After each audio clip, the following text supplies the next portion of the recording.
Olá, bom dia, boa tarde ou boa noite, de acordo com o horário que você está nos assistindo. Hoje a aula de Direito Administrativo vai ser a segunda aula sobre a intervenção do Estado na propriedade. Hoje a aula vai tratar exclusivamente da desapropriação. A gente não vai voltar ao que a gente já deu na primeira aula, né? As modalidades, as diferenças, algumas características próprias. A gente vai falar exclusivamente sobre desapropriação. Noções sobre desapropriação. Cada autor possui uma definição diferente sobre desapropriação, mas sempre eles vão ter sentidos semelhantes, né? Nós vamos aqui mencionar duas definições de desapropriação de dois autores muito conceituados no direito administrativo brasileiro atual, com manuais ou cursos de direito administrativo muito populares, né? Então, primeiro, é a decisão do professor Marçal Justem Filho, né? Desapropriação é um ato unilateral que produz a extinção da propriedade sobre um bem ou direito e aquisição de domínio sobre ele pela entidade expropriante mediante indenização justa. Então, aqui é importante a gente mencionar que o professor Marçal ele vai falar que é um ato estatal unilateral que produz a extinção da propriedade mediante indenização justa. E agora a gente vai ver a definição da professora Irene Nohara, né? Desapropriação é um instituto de direito público que se consubstancia em procedimento mediante o qual o poder público, União, Estados-membros, Distrito Federal ou municípios, ou o delegatário, quando autorizado por lei ou contrato, visa alcançar a transferência compulsória da propriedade de outrem. Daí ela vai continuar, fundada em declaração de necessidade, utilidade pública ou interesse social mediante o pagamento de justa indenização. Então, olha só, por isso que a gente tem que tomar um pouco de cuidado quando vai estudar e quando vai verificar os manuais dos pontos de vista diferentes. Aparenta, aqui, numa primeira leitura, que os dois professores possuem dois conceitos diferentes para desapropriação. Não é isso, não é isso.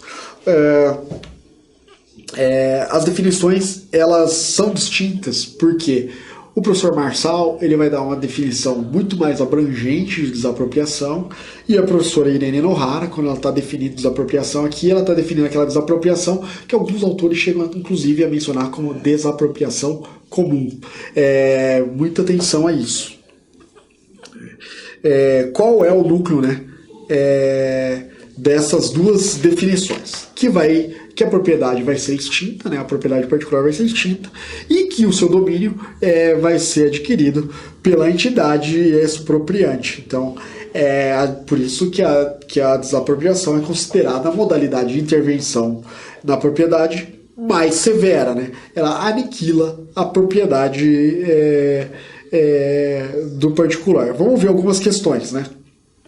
Alguns aspectos, né? O núcleo da definição é isso: é a expropriação de um bem. O patrimônio pertence ao particular ou algum ente público, a gente vai ver isso mais para frente, né? E daí o poder público vai lá e vai expropriar esse bem.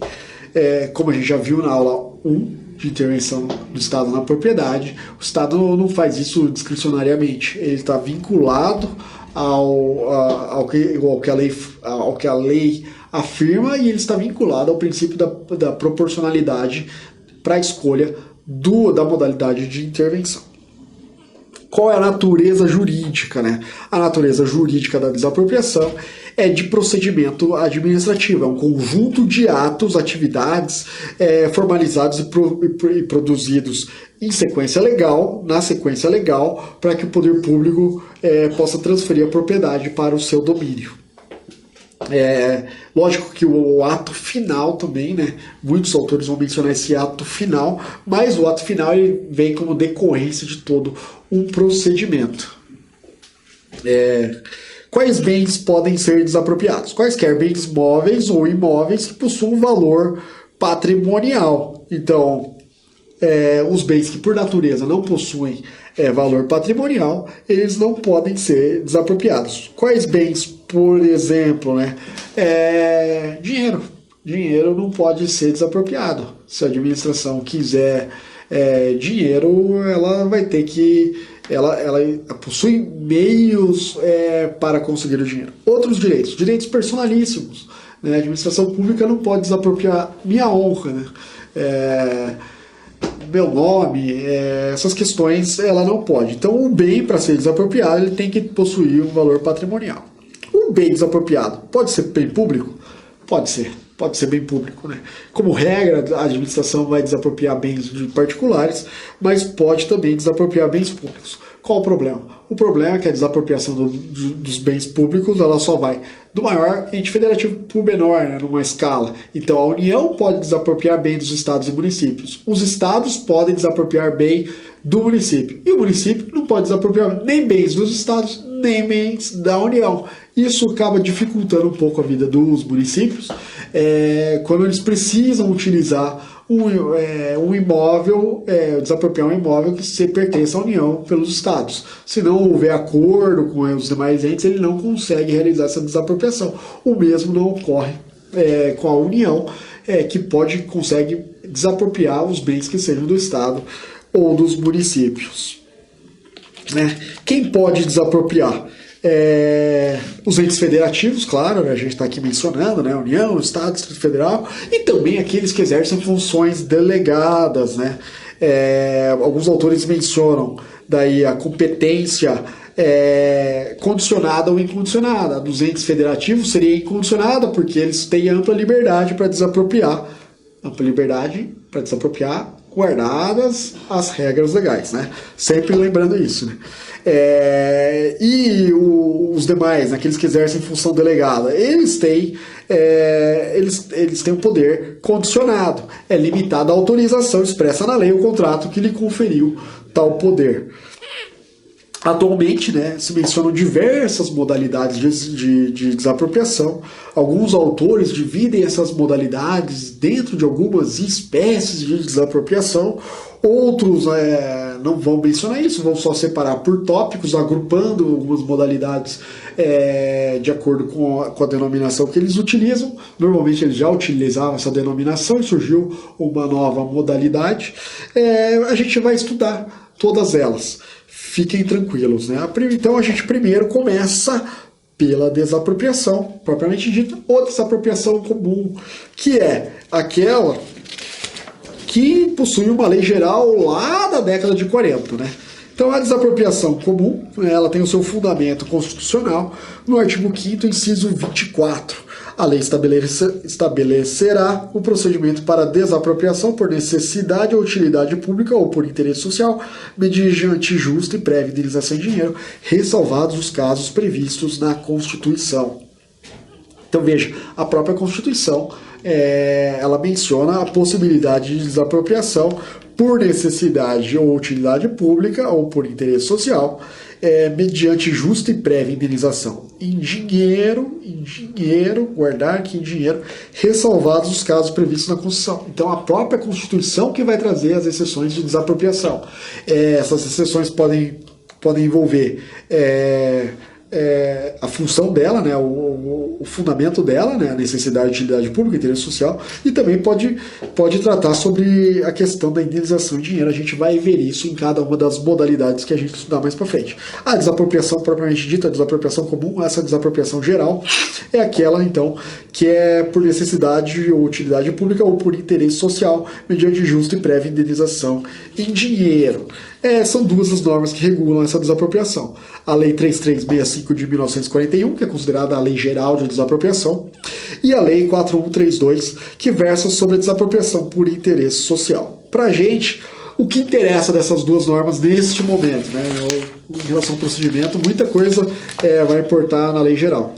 É que o artigo 5º da Lei 3365 de 1941, ele vai falar o que se considera um caso de utilidade pública, né? Eu não vou reproduzir aqui no slide, porque é muita coisa, mas é basicamente tudo, né? Segurança Nacional, defesa do Estado, socorro público, salubridade pública, criação e melhoramento de centros de população, aproveitamento industrial de minas e jazidas minerais, assistência pública, as obras de higiene e decoração, casas de saúde, clínicas, estações de clima, fontes medicinais, exploração e conservação de serviço público, abertura, conservação e melhoramento de vias logradoras públicos, execução de planos de urbanização, parcelamento do solo com ou sem identificação, funcionamento dos meios de transporte coletivo, preservação e conservação de monumentos históricos ou artísticos, preservação e conservação de arquivos, documentos, outros bens móveis, a construção de edifícios públicos, monumentos comemorativos, cemitérios, a criação de estádios, aeródromos ou campos para pouso de aeronaves, a reedição e divulgação de obra ou eventos de natureza científica, artística ou literária e os demais casos previstos em leis especiais. Tudo isso é utilidade pública, né? E o que é o interesse social? O artigo 2º da Lei 4.132 de 62 também vai falar sobre o interesse social. Tudo também me parece que é interesse social. O aproveitamento de todo bem produtivo explorado sem correspondência com as necessidades de habitação, trabalho e consumo centros de população que deve ou possa suprir por seu destino econômico, o estabelecimento e manutenção de colônias ou cooperativas de povoamento e trabalho agrícola, a manutenção de posseiros de terrenos urbanos onde a tolerância expressa tácita do proprietário ter construído sua habilitação formada em núcleos residenciais de mais de 10 famílias, a construção de casas populares, as terras e águas suscetíveis de valorização extraordinárias pela conclusão de obras de serviço público, a proteção do solo, a preservação dos cursos e mananciais de água, a utilização de áreas locais ou bens, por suas características, sejam apropriados ao desenvolvimento das atividades turísticas. Além disso, as leis especiais também trouxeram o que é o interesse social. Então é muita coisa, não vale a pena ficar perdendo tempo, dificilmente o concurso vai perguntar na sua prova objetiva se determinado a linha ou determinado inciso desses artigos é uma desapropriação por utilidade, por necessidade, por interesse social, né? Para nós, o que interessa é que a gente vai analisar o procedimento conjuntamente, e o procedimento está descrito na 3365 de 1941. Nas outras demais modalidades, a gente vai trazer as peculiaridades dela, porque a norma que prevê essas modalidades, elas já vão trazer expressamente as peculiaridades, de resto se aplica a Lei Geral de Desapropriação, né? Então, primeiro, procedimento prévio. A primeira fase, né, administrativa é o procedimento prévio, a declaração de utilidade pública de um bem, né? Então, como isso ocorre? Através de uma declaração expropriatória. É a manifestação do poder público externalizando a vontade de transferir determinado bem para o seu patrimônio. Por quê? Porque na declaração expropriatória ele individualiza o bem e justifica a razão pela qual ele considera que aquele bem é necessário, né? Então vamos ver. Deve descrever, essa declaração expropriatória deve descrever precisamente o bem que poderá ser expropriado, deve descrever o fim que será dado ao bem desapropriado. Há uma controvérsia sobre a necessidade de indicação do dispositivo legal. Muitos autores acham desnecessária a indicação do dispositivo legal, porque a lei é muito abrangente, né? Eventualmente, a indicação equivocada não interessa. O que importa para a gente é descrever o bem e a finalidade que será dada para o bem. E a forma? A forma vai ser através do decreto do chefe do Poder Executivo, um decreto legislativo ou ato do chefe da entidade autorizada a realizar a desapropriação naqueles casos de atividades exercidas por delegação. Para alguns autores também já deve possuir o respaldo orçamentário. Para outros, o respaldo orçamentário vai ser no momento da desapropriação propriamente dita, com ajuste e prévia indenização em dinheiro. Efeitos da declaração expropriatória, né? Quais são os efeitos da declaração expropriatória? A permissão para que a autoridade ingresse no imóvel objeto da declaração, o início do prazo de caducidade do ato e as providências para calcular o valor da indenização. Então, a partir do momento que o poder público ele faz uma declaração expropriatória, o poder público ele pode ingressar no imóvel objeto da declaração para verificar o imóvel, principalmente para realizar as providências para calcular o valor da indenização. Além disso, tem início o prazo de caducidade do ato, né? A caducidade da desapropriação é o prazo para que o poder público realize providências concretas da desapropriação. O prazo é de 5 anos, fins dos quais a administração deve aguardar pelo menos 1 ano para realizar nova declaração expropriatória. Procedimento administrativo posterior ao decreto, né? Então, após o decreto, a declaração expropriatória, é possível realizar um procedimento administrativo, é preciso realizar um procedimento administrativo para dar sequência na desapropriação. Então, esse procedimento administrativo ele já deve contar com a presença do titular do bem, que vai poder influenciar diversos aspectos. Alguns autores discordam sobre quais aspectos o particular, o titular do bem, ele pode influenciar ou não. Mas em geral é onde será fixado o valor da justa indenização. Para alguns, o proprietário ele vai poder participar da avaliação, opinar, questionar administrativamente ainda como se chegou ao valor da justa indenização. Serão decididas as questões levantadas pelo expropriado. Qualquer outra questão que o expropriado traga deve ser decidida. E serão realizados os atos complementares. Qual é o principal ato complementar? É verificar se o proprietário concorda com a desapropriação, incluindo o seu valor. Por quê? Porque se ele concordar com o valor e com a desapropriação será amigável e será resolvida através de um negócio jurídico. Se ele discordar do valor, daí será necessário um procedimento judicial para que o poder público adquira aquele bem através da desapropriação. Então é necessário que o poder público mova uma ação de desapropriação, que acabou sendo a regra no Brasil. Ou seja, primeira coisa, a desapropriação é a forma mais severa de intervenção do Estado na propriedade, mas o Estado não pode auto-executá-la. Ele deve provocar o judiciário ou deve ter a concordância do proprietário do imóvel. A ação de desapropriação. O que é a ação de desapropriação? É a ação proposta pelo poder público em face do proprietário buscando consumar a transferência do bem que será desapropriado ao seu patrimônio.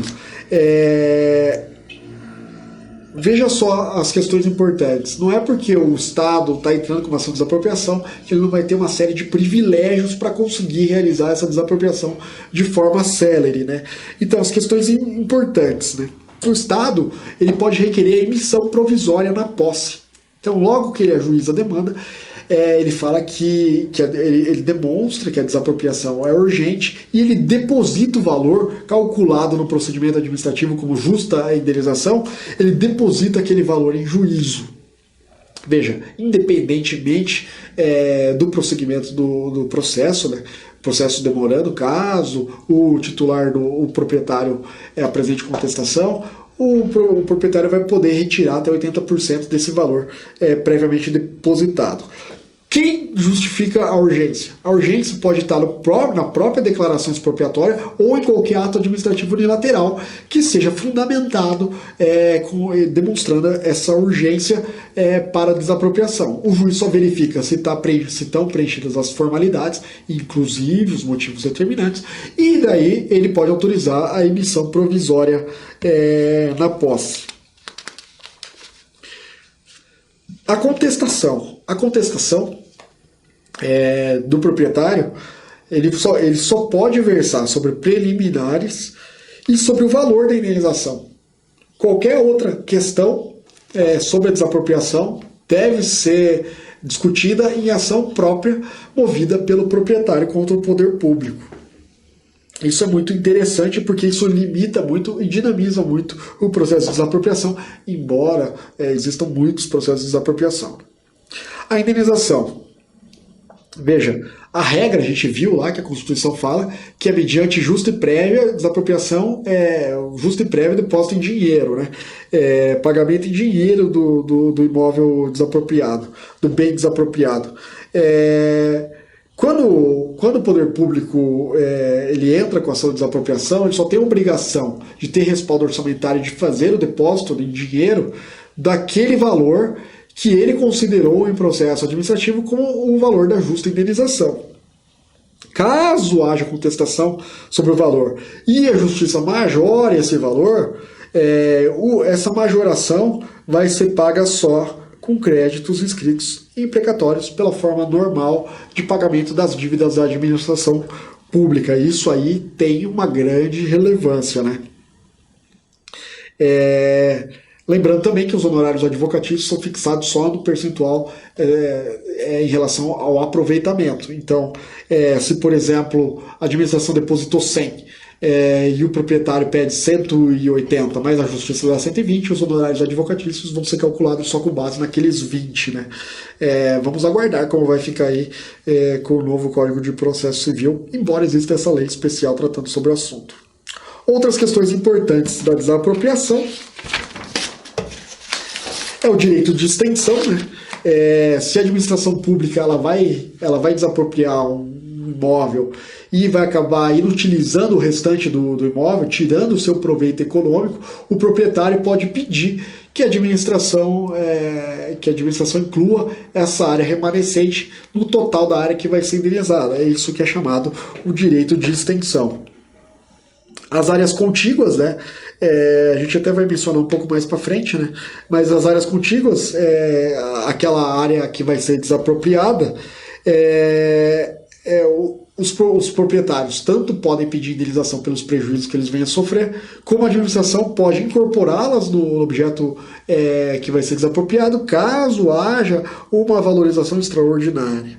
Os direitos de terceiros sobre os imóveis, os direitos reais de terceiros sobre os imóveis, os terceiros ficam subrogados nesses direitos em relação ao preço pago. Então, por exemplo, se o imóvel está hipotecado, o valor depositado deve ir para quem, guardadas as suas proporções, para aquele que possui a hipoteca, né? A desistência da desapropriação. É possível a desistência da desapropriação sempre antes da consumação do ato. O ato consumado já não permite mais a desistência da desapropriação.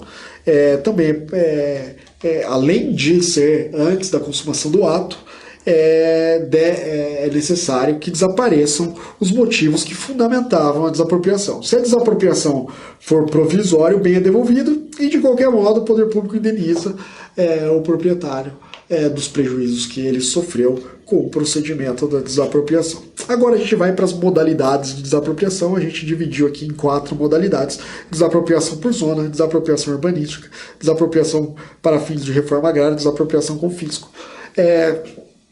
Veja, alguns autores mencionam casos como essas modalidades que eu estou tratando aqui como casos especiais de desapropriação. Por quê? Porque a gente já viu a desapropriação comum, a regra geral sobre desapropriação. Essas modalidades são modalidades especiais, né? Porque são casos especiais de desapropriação.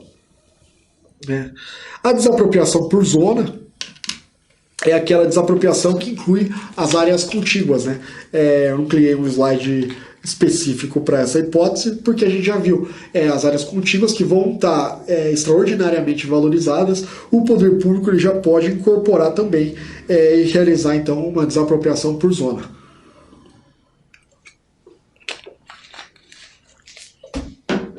A desapropriação urbanística ela é fundamentada.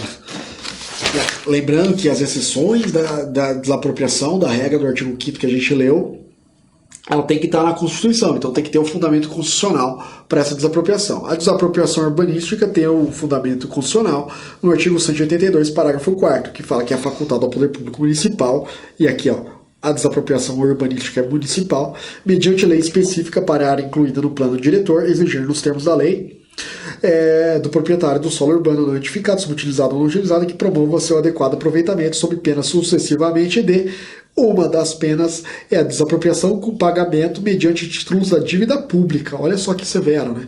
Pagamentos mediante títulos da dívida pública. Ele desapropria e emite um título em relação ao valor da desapropriação, mas essas dívidas públicas devem ser previamente aprovadas pelo Senado, com prazo de resgate de até 10 anos em parcelas anuais iguais e sucessivas, asseguradas o valor real da indenização e os juros legais. Além do fundamento constitucional, é preciso ter um fundamento legal, né? Regulamentando o dispositivo constitucional. E daí o artigo 8º do Estatuto da Cidade, Lei 10.257 de 2001, trouxe o fundamento legal. A desapropriação urbanística vai ocorrer decorridos 5 anos de cobrança do IPTU progressivo, sem que o proprietário tenha cumprido a obrigação de parcelamento, edificação e utilização. E daí sim haverá o pagamento com o título da dívida, a desapropriação com o pagamento do título da dívida pública. Os títulos da dívida pública terão prévia aprovação do Senado, serão resgatados no prazo de 10 anos, é o que estava já na Constituição. Aqui a única menção é que os juros legais de 6% ao ano, né? Fica atento. O valor real da indenização. Olha só, isso é muito importante, né? Refletirá o valor da base de cálculo do IPTU descontado do montante incorporado em função de obras realizadas pelo poder público na área onde o mesmo se localiza após a notificação de que trata o parágrafo 2º do artigo 5º dessa lei. Não computará expectativas de ganhos, lucros cessantes e juros compensatórios. Então, além de ser o valor da base do cálculo do IPTU, que muitas vezes é inferior ao valor real do bem, né? Embora o valor venal devesse exprimir o valor real do bem, e também não computará expectativas de ganho, lucro cessante ou juros compensatórios. Por quê? Porque essa modalidade de desapropriação ela busca desincentivar o proprietário do terreno que fica esperando a valorização do seu bem imóvel, né? Aquilo que é odiado odiado por aqueles que questionam o capitalismo, né? A valorização de algo sem nenhum trabalho, né? Sem nenhum esforço. Além disso, os títulos de que trata esse artigo não terão poder liberatório para pagamento de tributo, eles não podem ser compensados, né? Você não pode pegar o título como crédito e compensar com o débito tributário seu, e o município procederá ao adequado aproveitamento do imóvel no prazo máximo de 5 anos. O município tem um prazo daí, depois dessa desapropriação, para aproveitar o imóvel. A desapropriação para fins de reforma agrária tem fundamento constitucional no artigo 184, compete à União desapropriar por interesse social para fins de reforma agrária em imóvel rural que não esteja cumprindo sua função social, mediante prévia e justa indenização em títulos da dívida agrária, com cláusula de preservação do valor real, resgatáveis no prazo de até 20 anos, a partir do 2º ano de sua emissão, em cuja utilização será definida em lei. As benfeitorias úteis e necessárias são indenizadas, e o decreto que declarar o imóvel como de interesse social para fins de reforma agrária autoriza a União a propor a ação de desapropriação. Então veja que o procedimento aqui é um pouco mais simplificado. Cabe à lei complementar estabelecer o procedimento contraditório especial de rito sumário para o processo judicial de desapropriação. E essa lei complementar é a Lei 76 de 93, que foi alterada depois pela Lei Complementar 88 de 96. Infelizmente a gente não consegue analisar, pode ler, é curtinha, mas não costuma cair muito, né? O que importa pra gente é destacar aqui o artigo 184 da Constituição. A desapropriação com fisco é a desapropriação em razão do tráfico de drogas e, após a emenda constitucional número 81 de 2014, também em razão do trabalho escravo. Vamos ver aqui o fundamento constitucional dessa modalidade de desapropriação. As propriedades rurais e urbanas de qualquer região do país onde forem localizadas culturas ilegais de plantas psicotrópicas ou a exploração de trabalho escravo. Então, culturas ilegais de plantas psicotrópicas ou a exploração de trabalho escravo na forma da lei serão expropriadas e destinadas à reforma agrária e a programas de habitação popular. E aqui a parte mais importante, né? Sem qualquer indenização ao proprietário e sem prejuízo das outras sanções previstas em lei. Então, assim, plantou droga ilícita, né? Plantas psicotrópicas fora do permitido, ou explorou trabalho escravo em sua propriedade, você vai perder a sua propriedade e não vai ter direito à indenização. Todo e qualquer bem de valor econômico apreendido em decorrência do tráfico ilícito de entorpecentes e drogas afins e de exploração do trabalho escravo será confiscado e reverterá ao fundo especial com destinação específica na forma da lei. Então se equipara aqueles motivos de desapropriação, aqueles bens que foram adquiridos em decorrência do tráfico ilícito de entorpecentes. Então o traficante vai lá, compra uma fazenda, esse bem ele também vai ser equiparado à desapropriação com fisco. E lógico, sempre sem indenização. Qual o problema aqui? O problema é que com a emenda constitucional número 81 de 2014, que incluiu a expulsão do trabalho escravo, nós temos duas modalidades de desapropriação com fisco. Uma já está regulamentada, né, a desapropriação em função do tráfico de drogas ou da cultura, né, de plantas, cultura ilegal de plantas psicotrópicas. Então isso está regulamentado, pode ser utilizado. E a outra é a exploração do trabalho escravo, na forma da lei. Então essa modalidade de desapropriação com fisco, embora já possua respaldo constitucional, ela ainda não pode ser implementada em razão da falta de regulamentação, especialmente em relação do que seria exploração de trabalho escravo para fins de desapropriação. Então, enquanto aguarda a regulamentação, senhores e senhoras devem aguardar, prestar atenção, ficar atento às notícias, se vier a ser regulamentado. Ainda não há desapropriação com fisco para exploração de trabalho escravo. E por fim, a gente menciona a desapropriação indireta. Por que a gente menciona a desapropriação indireta no final? E não como uma modalidade ou como uma causa. Por quê? Porque a desapropriação indireta, né, ela não é uma modalidade de desapropriação. Muito pelo contrário. Né? A desapropriação direta é o fato administrativo consubstanciado no apossamento de bem privado pelo poder público sem prévia autorização. Os autores são muito claros ao mencionar a desapropriação indireta como um ato ilícito do poder público. Então, veja só, enquanto nas outras desapropriações do poder público segue os fundamentos constitucionais, as normas, as suas regulamentações, realiza ou não, dependendo da modalidade, a indenização, na desapropriação indireta não, o poder público comete um ato ilícito. Então a desapropriação indireta, ela foi uma construção jurisprudencial para quê? Para resguardar o direito do proprietário, né? Na verdade, a desapropriação indireta, né, quando é mencionada na jurisprudência, na verdade é uma ação indenizatória do proprietário que foi esbulhado pelo próprio poder público, que deveria, inclusive, protegê-lo. Né? Embora alguns autores mencionem, apenas repudiem, né, essa conduta da administração, é importante a gente mencionar o artigo 35 da Lei de Desapropriação, que vai, de alguma forma, garantir que aquele bem não retorne ao proprietário. Então o artigo 35 fala: os bens expropriados, uma vez incorporados à fazenda pública, não podem ser objeto de reivindicação, ainda que fundada em nulidade do processo de desapropriação. Qualquer ação julgada procedente resolver-se-á em perdas e danos. Então olha só, o poder público realiza um ato ilícito. Ele vai lá e esbulha a propriedade particular, a propriedade privada. Tudo bem? Realizou isso, né?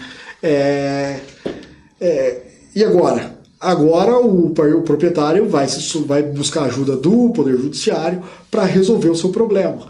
Lá no Poder Judiciário, o Judiciário pode reconhecer a ilicitude da administração, mas aquele imóvel não vai voltar para o proprietário. Toda a questão vai se resolver em perdas e danos. Então, que bacana, né? O poder público fez um ato ilícito, ocupou um imóvel, esbulhou o imóvel, o proprietário se socorre do judiciário, resolve-se em perdas e danos e vai receber através do sistema de precatório. Pô, é uma situação, por isso, muito criticada pelos manuais, cursos, por aqueles estudiosos do direito administrativo, é uma situação extremamente injusta. Então, o governante, né, porque quando se menciona o poder público, quem na verdade comete ilicitude é o governante, ele atua de forma ilícita e o proprietário, além de perder aquele imóvel, vai esperar anos e anos e anos e anos e anos para receber a indenização a que teria direito. Né? Continua. Então sempre é um fato administrativo ilícito, mas há um respaldo para que a administração pública não devolva aquele imóvel ao seu proprietário. Resolve-se em perdas e danos. Né? E aqui, né, muito cuidado, antes da gente acabar a aula, já chegou no STJ demanda questionando se a demarcação de terras indígenas seria uma espécie de desapropriação indireta. Obviamente que não. A demarcação de terras indígenas não é um fato ilícito, não é um ato ilícito da administração pública. As terras indígenas são consideradas bens da União e depende apenas de demarcação. A desapropriação indireta, né, que é na verdade uma ação que acaba sendo uma ação indenizatória, ela depende de um ato ilícito.